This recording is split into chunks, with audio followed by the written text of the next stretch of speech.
Bienvenue dans ce petit coin discret mais vibrant du Saulnois, niché entre vallons et prairies. Besanges-la-Petite, c'est près de 8 km² de campagne paisible et une petite centaine d'habitants, les Besangeois et Besangeoises. Une densité légère, mais un cœur villageois grand comme ça. Ici, chaque pierre murmure le passé. Le village est mentionné dès l'an 699 sous le nom de Bisanga. Il a traversé les siècles, passant des mains de l'évêché de Metz à celle du duché de Lorraine, avant d'entrer dans la Moselle moderne. Besanges a vu passer 2 guerres mondiales et a été quasiment détruit en 1944, pendant la bataille de Chars-d'Harcourt. En 1946, la ville d'Irigny, dans le Rhône, devient sa ville marraine.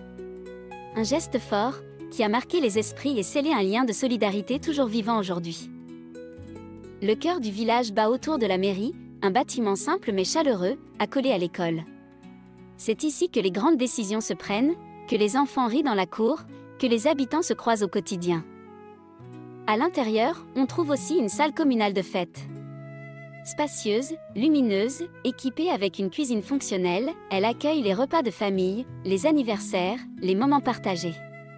C'est un lieu de rencontre, de musique, de rire et de souvenirs. L'école de Besanges-la-Petite, attenante à la mairie, incarne ce lien entre passé et avenir. Petite mais dynamique, elle accueille les enfants du regroupement scolaire dans un cadre familial bienveillant. Elle propose un périscolaire actif, avec des activités variées et une équipe engagée. C'est un lieu où l'on grandit ensemble, en confiance. Et sur les murs, une fresque peinte par Didier Ferry raconte le village, ses saisons, ses habitants, ses rêves. L'église Saint-Barthélemy, reconstruite en 1962, s'élève avec sobriété. Son architecture moderne, sobre mais élégante, surprend par sa spatialité ouverte et sa lumière douce, filtrée par de magnifiques vitraux contemporains. Ces vitraux colorés apportent une atmosphère apaisante, presque méditative, à l'intérieur de l'édifice. À l'entrée, un mémorial photographique particulièrement émouvant attire le regard. Des visages, des familles, des instants de vie en noir et blanc. Ces images racontent le passé du village, les jours heureux comme les heures sombres. C'est un lieu de recueillement, mais aussi de mémoire collective. Autrefois, au bord du chemin, se trouvait la fontaine Saint-Pierre et sa chapelle. Ce lieu de pèlerinage attirait les croyants comme les promeneurs.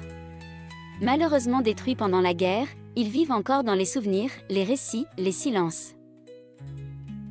Depuis Besanges, un sentier de mémoire s'élance à travers la campagne. Il propose plusieurs boucles, de 15 à 25 km, pour marcher, découvrir, se souvenir. Sur le chemin, des panneaux racontent l'histoire locale, des photos anciennes révèlent des instants figés, et la nature devient témoin. C'est une promenade pour comprendre d'où l'on vient, et pourquoi ce village est ce qu'il est. Aujourd'hui, Besanges-la-Petite vit au rythme des saisons. La commune gère son propre réseau d'eau, entretient sa salle des fêtes, veille à son école, à ses espaces verts, à sa mémoire.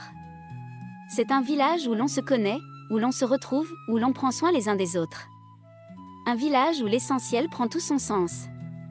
À Besanges-la-Petite, chaque rue est une page de mémoire, chaque sourire d'habitant une promesse d'avenir.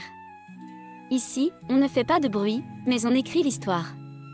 Venez découvrir un village pas comme les autres. Bienvenue chez vous, bienvenue à Besanges-la-Petite.